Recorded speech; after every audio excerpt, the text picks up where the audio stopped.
Alright folks, welcome back to another raid video, and we're back with the free to Plat series today, so a continuation.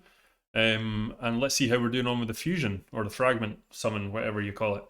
We're doing pretty well, to be honest, and yeah, this is going to be an exciting day for the free to Plat series because we get to open 2 sacred shards in a row, which is unheard of for this account, first time ever, so that's going to be cool. But after that we should have enough to do this fragment, as at the moment we're on 80, and then if I open 2 sacred, so let's have a little look. We've got a summon rush on right now, so if you go here, if we open 2 sacreds, that's going to give us 500 points each, takes us up to 1070 exactly, because I've opened mystery shards to get to 70, so that's 10 fragments there. That'll take us up to 90, and then I'm going to be getting this one today pretty easily.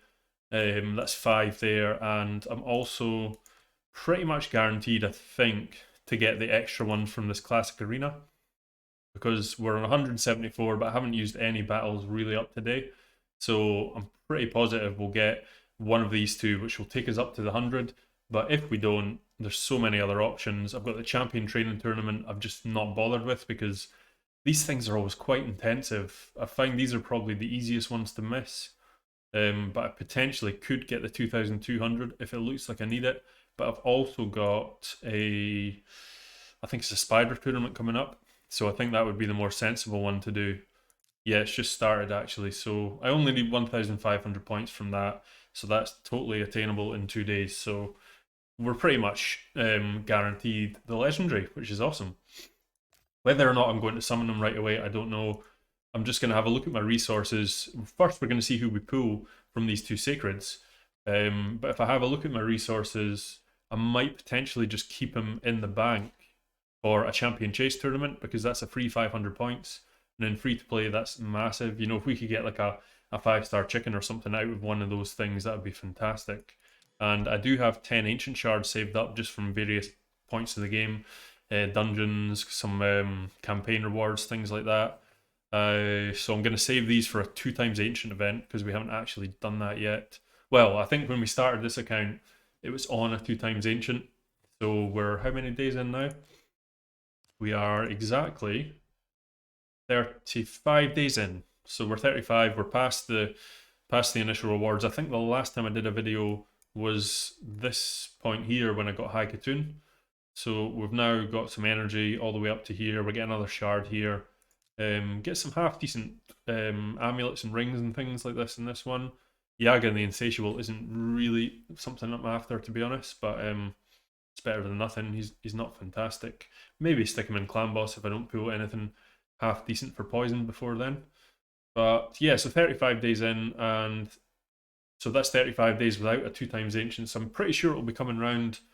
I forget if it was 2 times sacred or ancient. I'm pretty sure it was 2 times ancient. Yeah, it was. So I think we'll be having one of them coming up pretty soon, because we've had a 2 times void, and I'm sure we had a 2 times sacred like the 2 weeks before that. So pretty positive with a 10 times this weekend, we're going to be getting a 10 times ancient. So hopefully we can get about 20 shards for that. Champion chase tournament on. Pull this guy. Pull the 20 shards. Hope for something good and get some good rewards, and then I will build them up. Also at this point, I don't think I have that many books.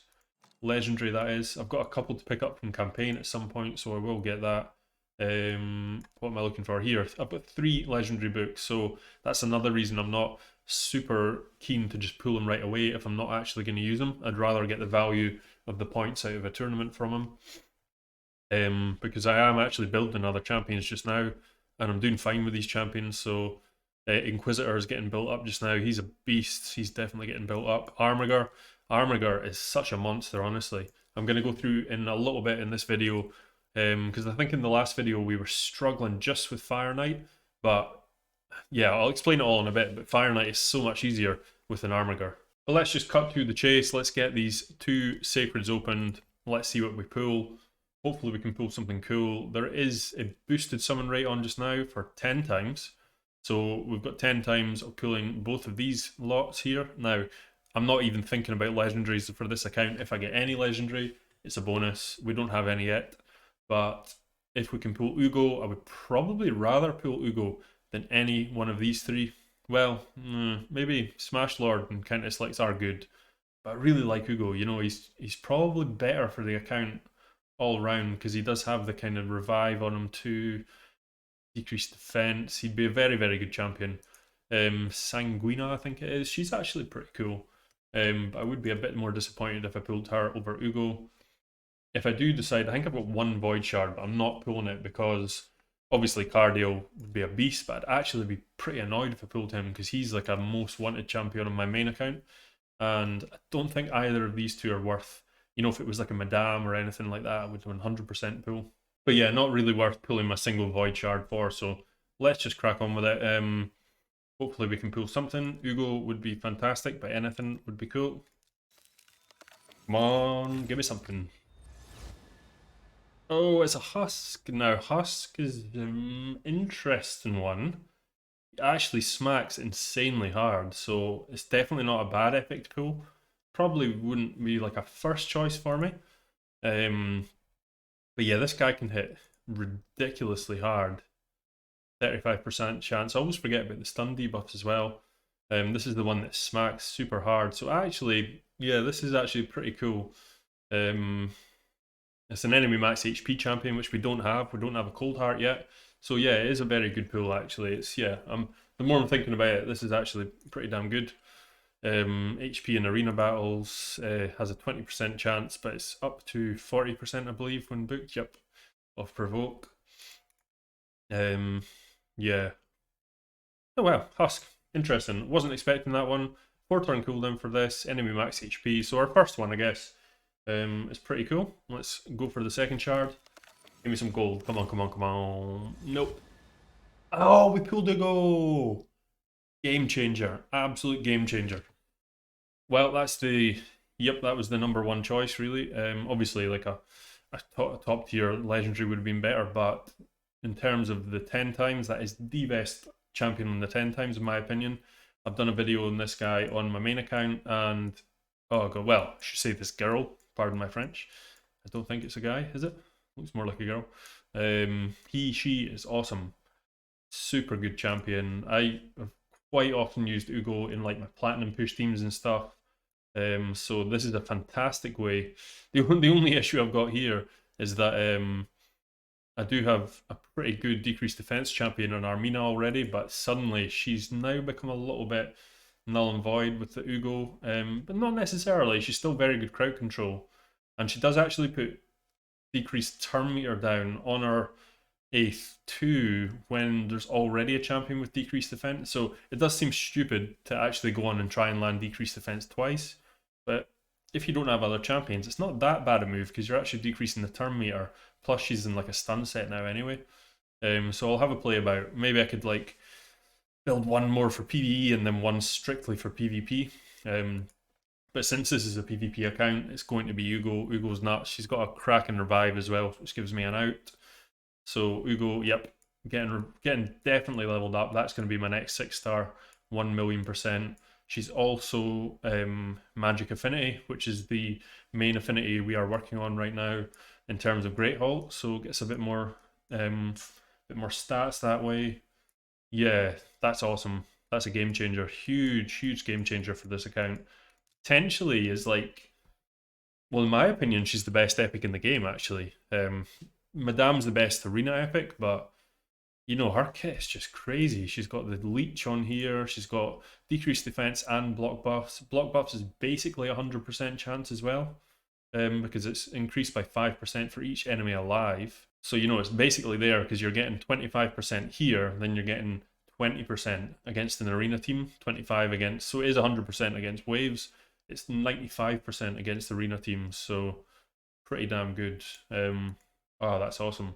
And this ability is just crazy, especially for arena defense. That's the other good thing about her. She couples up pretty well in a defensive arena team because you can just stick her in and you've got an out, basically. If they blow up your team, she's going to get the block damage on it, and as long as you build her with enough survivability, it's going to be pretty tough to kill her. Man, that's awesome. 2 Ugos. Let's go and collect our rewards as well. Summon Rush. We've got 1, 2, 3, 4. We're going to leave this energy just for a little bit because I'm not going to use it right now. Which takes us up to Ruel the Huntsmaster. She might work quite well with him as well, because she's putting block buffs up. If I do make him a little bit slower, at least, you know, if I can make her as fast as possible with decent accuracy, then I might be able to come in with a slightly slower Ruel and be able to actually put a debuff on them without them placing block debuffs up if they have it. I don't know. But we're at 90 now, so I'm pretty much positive we're going to get the arena one, and then all I really need to do is figure out where I'm getting the other 5. I might not even need the arena one, but I will be doing it because I use all my arena tokens anyway. I will be getting this, pretty damn positive about that, because I'm going to be doing Spider today. I'll probably go over it. I'll probably have a few shards over, which is another reason I wish Playroom at some point gave us a chance to get shards from past fragments. It just blows my mind that they don't do that. It just seems crazy. I mean, even this is a free-to-play account, and look at this. I started when this was on, but I've got 50 fragments for Giscard the Sigilled, who's a great champion. What are we going to do with them? Pointless. That's like 50 fragments, sorry, is quite a lot of grinding for a free-to-play account. You know, I've got 35 here, 30 and 15. That's nearly like a full champion. Epic champion at this level is nuts. So they need to figure out a way to be able to actually complete these, you know, like an all-in-one fragment that could just summon into any existing one that you already have. It needs to be done like 100%, because it's just stupid. I mean, even I know there's a massive controversy with the dupe system at the moment. The new system they've got isn't good. It's not going to work. It'll be stupid. But yeah, like a lot of people have said, convert your dupes into legendary fragments and then just be able to summon existing champions in the fragment collection, because then, you know, I guess what Playroom want to do, sorry, this is going into a rant about the dupe system, it always happens, but what Playroom want to do is make it so that, you know, especially Wales, people can't just pick all the champions they want. My argument as well to that is that this game isn't really about champions, it's more about gear than champions. I think a lot of the top players kind of get that as well, so with the exception of a few, something like Siffy would really change my account, I'm not going to lie. But on the whole, it's more gear than anything. You know, there's no point in having a Siffy if you don't have the gear. The gear is way more important than the actual Siffy herself. But yeah, I wouldn't think being able to get champions that everyone could have got anyway would make a difference, you know, and that would be a really good way, you know, like I could take all of my dupes, turn them into fragments, and then just summon stuff that had happened before. And maybe all the old fusions as well, so you could get someone like a Tormund, you could get like a Molly, all these champions. Because people have had the chance to pretty much get these easy enough beforehand, so everyone should have that chance. I don't think that breaks the game at all. I'm not professional, I don't design games, it's not up to me, but honestly, I've been playing games all my life and I cannot see how that would break the game in any way, shape or form. It just seems greedy that they're not doing it, and we've got stuff sitting here with like 15, 30, 35, 50 fragments and not be able to do anything with it. It's a little bit frustrating. But anyway, that is the free-to-play rant over. Let's crack on with the rest of the video. So in the last video, I think I mentioned to you guys that I was kind of struggling a little bit with the Fire Knight at the time. I was stuck, I believe, on this one here. Maybe it was this one, or I've maybe done stage 12. I can't actually quite remember. I think it was stuck here. And then I didn't have the champions to go on, and I knew if I got to stage 13 it was going to be tough. But what I did is I battled through stage 13 with the team. I just had to manual it, you couldn't auto this one, and then I got to stage 14 and I was actually able to farm this for the rest of that video actually, which was really good. So I got some really good pieces from Fire Knight from this guy, but the only reason I was able to do it was because of Armiger. Now, I had a couple of champions in my roster. I had this guy here, the Warden. Now, he put up reflect damage on an AoE. Sorry, I can't find him. Here he is, reflect damage on an AoE there. And I also had, who I've subsequently fed. Now, I know a lot of people mentioned in the comments that I should have been using this guy, but I opted not to use him in the end. It's not the Axeman. Where is he? I always get mixed up here.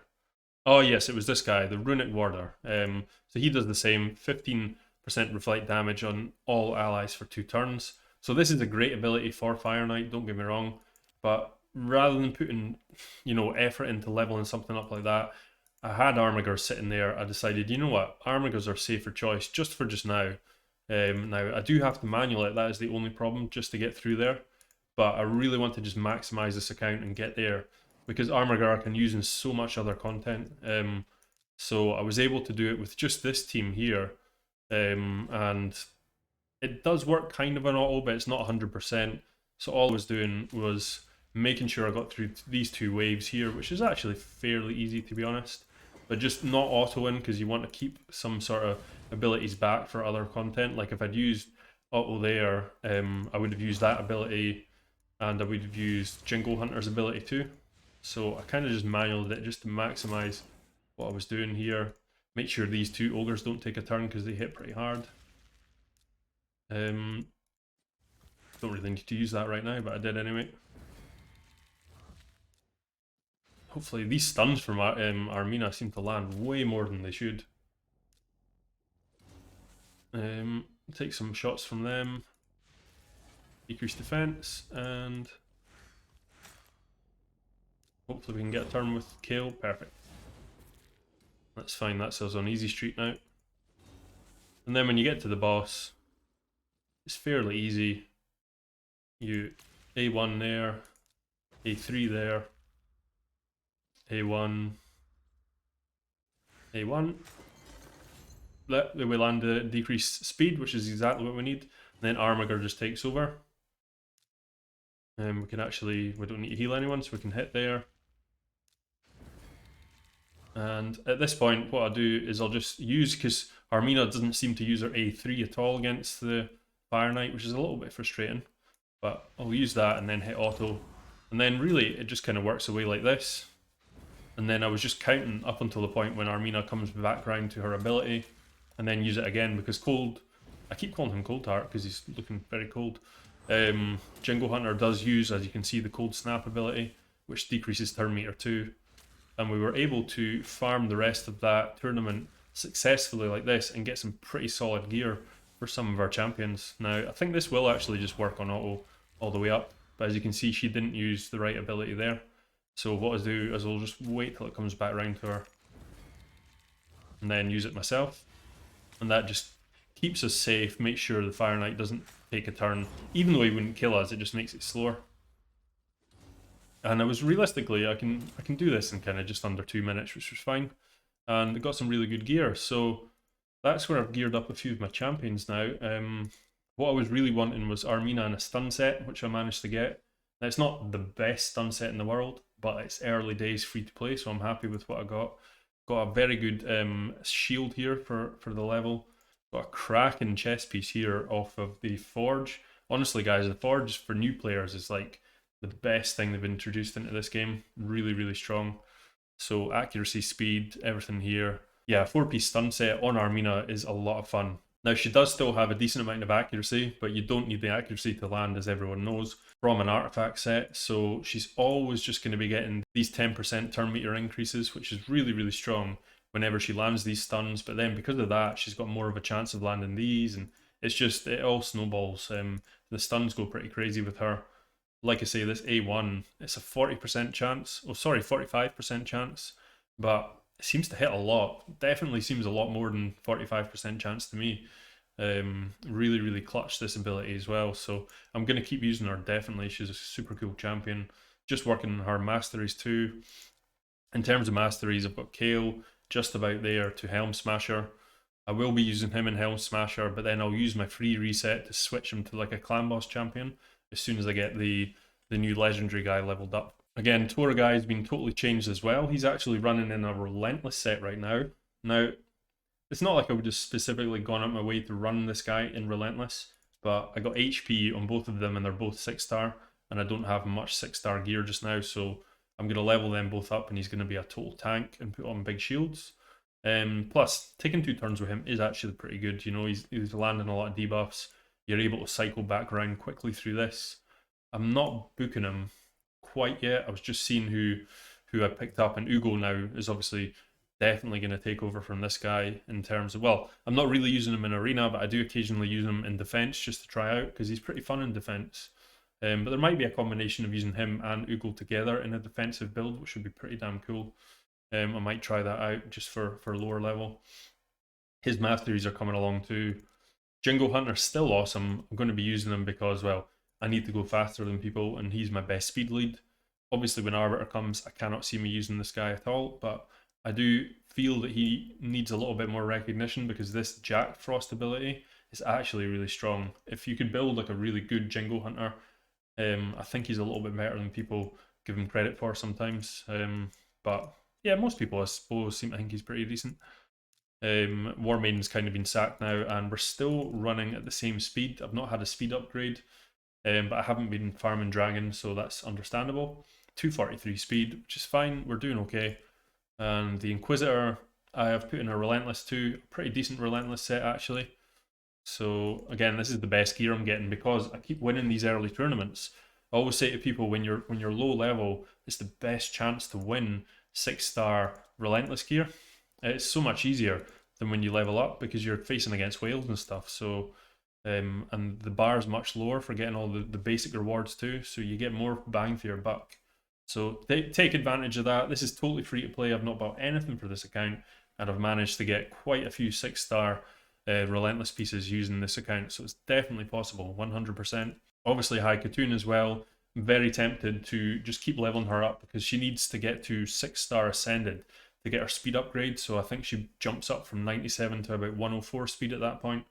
Let's just double check that in the index. We are High Katoon, yes, 104. So that'll be infinitely better when she's at 104 speed. And she does the same job as Jingle Hunter and as Apothecary combined, albeit a little slower because it's not 24%. She only puts up 19, I believe. So it's a kind of it's one of those things, although it doesn't seem like you're losing much, even like one speed difference makes a big difference because if they're one speed faster, they're going first. So we'll have to see, depends what kind of gear I get.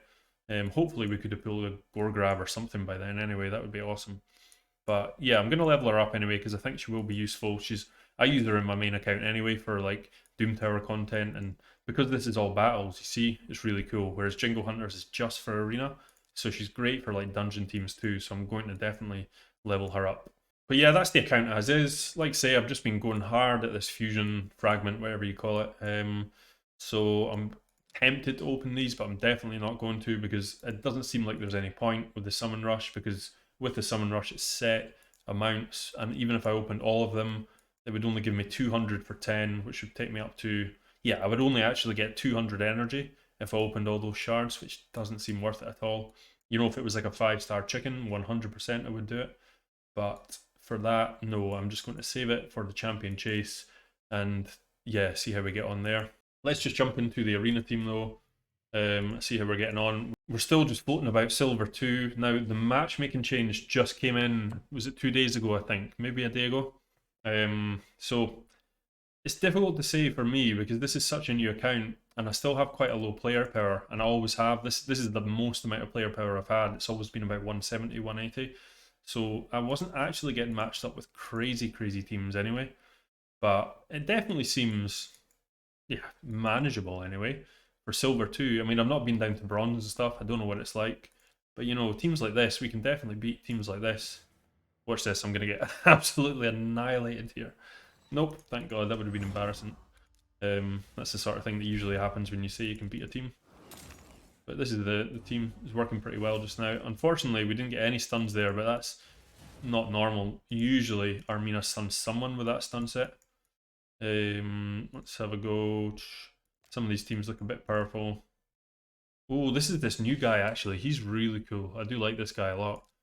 Gembo the Dishonored. He's like the anti-Swift parry guy. Now, I am actually running... Oh, that's something I forgot to say, guys. Hale has definitely got an upgrade. I keep forgetting about that. So he is a full piece Swift parry now. It's mainly for defense, just because at this level, it's such a cheesy way to win plenty of defenses. You know, they blow up my whole team because they're faster, but oh no, he survives and then comes back and kills you. So especially when I get Helm Smasher on, but he's now at 100% crit rate, 178 crit damage, 3.7k attack, 170 speed, so he's a lot better just now, and that is with a 4-star not so good weapon here. So I'm hoping to get a decent weapon and maybe not like a broken set here, but this is a pretty decent chess piece to be honest. The triple crit damage roll there, attack, crit rate, attack again. Yeah, we got some good pieces here. Still can't quite get him in crit damage gauntlets. That's one thing I've noticed about low level. It's pretty difficult to get your champion at 100% crit rate with crit damage gauntlets on. So crit rate gauntlets are probably better up until you get to like mid game, then the crit damage will take over, I think. But yeah, got some good pieces on Kayle, so he's actually hitting really hard just now. The masteries are all correct. I could have done with Life Trinker, to be honest, for the PvE content, and potentially PvP defense is quite handy for too, but you really want Ruthless Ambush, you see. And I really do quite like Whirlwind of Death for the PvP content. Sorry, PvE content. So it was a toss-up between the two. I might actually end up just switching it to Life Drinker, who knows. But at the moment, Whirlwind of Death is working fine for me. So that's Kayle. Let's jump in against Gembo team. No idea how strong this will be. See if we can kill him. 20% increase, so we should be faster. Yep. Let's see if we can get some stuns here. So look at that, guys. 1, 2, 3 stuns. And look at her turn meter. Shoot, that's a 30% increase she just gave herself there. That is how good she is. She's nuts. And then I can decrease turn meter here too. So they're stunned with a decreased turn meter. This is game over. Now, unkillable. Doesn't manage to kill us. We're pretty tough now, so easy enough fight. Armina's really cool. Really, really cool. When you get to like high top level arena, it might be a bit of an issue. But for like mid game, she's super strong in a stun set. But I do believe that is the absolute best way to run her. I don't really see much point in using her if you're not using her in a stun set, to be honest. I think that's the #1 choice for her. Let's have a wee refresh and see what we've got. See if we can get into silver 3 here. So 100%. This looks a bit tough. Let's have a go against this one. Go grab. No, we might get cut in on here, I think. Yep, looks like we are going to get... Oh. Now here, what we could do is we could... See, it's a gamble. If I use this ability, there's like only a 3 speed difference between these two. Really, really small amount. The reason I want her to go first is because she gets decreased defense, then he still hits pretty hard on his A3, sorry. But let's just take a gamble. I could potentially just decrease the turn meter and definitely get in there, and then Kayle should kill them. But these two are quite tough, so I'm thinking decreased defense is going to be needed, so let's go for it. Yes, it worked. No problem. So we've done that, and then... See, we definitely need to decrease defense, because that didn't even kill them, so they were way too tough for us, unfortunately. But the theory was there. You saw the theory. Let's have a go against this team here. Everybody's higher power than us. And we're going to get blasted here. Now, let's see. Do they have block debuffs up? Nope. We've got some stuns on there. On the High Katoon, would have been better to stun Kayle if possible. Ooh, that's strengthened and increased defense. That's really kind of screwed us up there. But we killed Kayle, so that worked out okay. Let's see if we can save him. And... oh, that was tough. I don't think Swift Parry had kicked in yet, had it? No, so... we're not doing too good today, guys. Let's have a go at our old friend MUCHHHH. Actually, you know what? That looks a really tough team. I'm not going to do that. Let's have a go against this one. But I mean, it is silver too, guys. I'm not expecting, with the team I've got and as early on in the game as I am, I'm not expecting to win every fight. There's a nice stun on Madame there. That's a bit clutch. There we go. That's a bit better. Once I have Helm Smasher up, will make a big difference. Really big difference. That's going to be a tough one with Duchess in there. I'm going to be working on an anti-Hegemon team for free-to-play soon, just because there's so many damn Hegemons at this level, honestly. Everybody in the game seems to be luckier than me with Hegemon. I still don't even have one on my main account. Bad L's a bit of a pain. Seeker's in there. That's quite a tough team, actually. But we're going to try it just for giggle's sake, because they are slow. No, unfortunately, we didn't get any stuns, is what I was really hoping for there. Okay, that worked out not too bad, eh? Problem is, Bad L, it's like, you've seen him survive singly and like take out whole teams, but I think people get scared by teams like that, but you need to know the champions, because they're running a non-defensive lead. Granted, they do get the increased defense from Seeker, but apart from that, these aren't, you know, they're not strong champions defensively, apart from, well, Bad L is, but he's not getting an increase on the aura. So that's attack based, attack based, attack based. So as long as you know the champions, that's not really going to be doable. I don't think. I think he'll probably smack us. Not that all full legendary teams are unkillable, but yeah, certain ones. Again, this one doesn't look good. I think that would be a bad choice to fight that one. What I'm going to do is I'm just going to let this refresh. And yeah, I'll play these later. But you get the idea. The team's doing well. It's still hovering in silver 2 to silver 3. So we're roughly around the same mark. But I think now that Armina's got the full stun set on, once I get Helm Smasher on, and I'm able to level up Ugo, I'm very confident we'll get straight into gold 1, which is what we're looking to do. Get into gold and start really fighting against the good teams. So that's the next free to plat video finished. Hope you guys enjoyed it. Please leave in the comments below how you guys are getting on with this fragment thing, Ruel the Huntmaster. Super cool champion actually, I'm excited to use him. I'm going to be getting him on my main and my free to play here. But yeah, let me know how you're getting on with it. Do you guys think it's easier this time? I personally think it's been pretty easy, especially in my main. I've had to do very little in my main to actually get him. Whereas Brogni, even on my main account, was a real push, to be honest. That was way too hard. Brogni is an awesome champion, though. I'm not going to lie. He's one of the best, if not the best, fusion fragment guys we've had. But yeah, so fairly easy one, guys. Hope you enjoyed it. Please like and subscribe to the channel. All the usual YouTube stuff. And have a great day, guys. Peace.